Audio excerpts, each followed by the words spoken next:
Fortitude, understood as the mental and emotional strength in courageously facing and enduring adversity, is something every human being possesses in different proportions. With the experience that we gather over the years, our sense of fortitude should grow as we grow.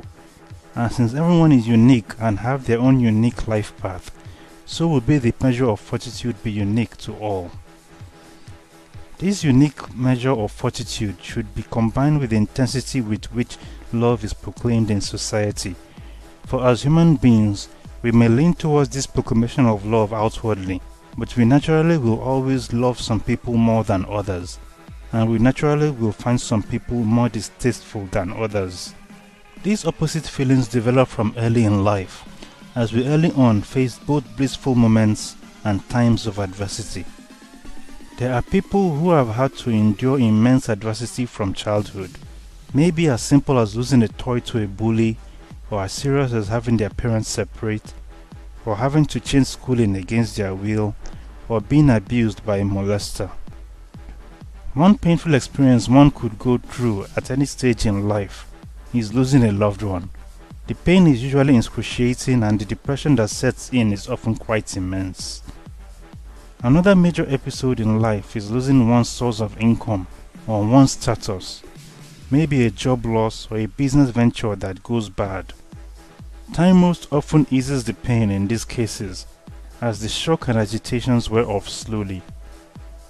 To deal with the difficulty instantaneously, it will be very helpful for us to have a prepared mindset for both seen and unforeseen trouble. This way, the cushion for the blows the adversity brings will be at hand. This, of course, is easier said than done. One common thing that is done having gone through a hard time is to find a trusted shoulder to cry on. If one is lucky and blessed, the trusted person will understand our plight and care for us. These pains that come in life that are major are debilitating and can come unexpectedly. These are major episodes, but as we all know, day in day out, we encounter points of temptations and difficulty. It could be from a rude client, an arrogant boss, an impolite shop attendant, or a cab driver with no courtesy. Fortitude will come in useful in these cases as well, where our emotional intelligence will be tested. In these times, whether we react like a lion or like a fox, as it is said, will be up to us.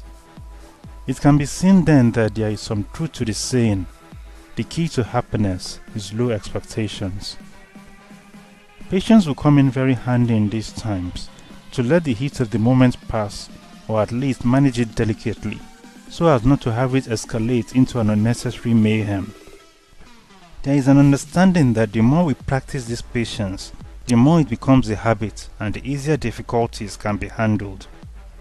But there are those times that patience on our part will be taken as weakness. These times, people may take us for granted and run roughshod over us. So then, patience, as it may be a virtue, has to be strategic as well.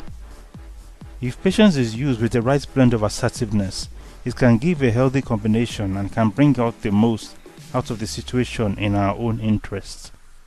One would ask which is better, to have a great deal of fortitude or to know how to avoid situations where it will be needed. As the reality is, we will most often have to interact with people on a frequent basis. Then, as some things are unpredictable, it will be better to have a prepared mindset, to have one's guard up at all times, and when we fall, we are able to pick up ourselves. I strive for greater fortitude, you strive for greater fortitude, we all strive for greater fortitude, and then we look forward to days when we enjoy a great deal of strength and harmony.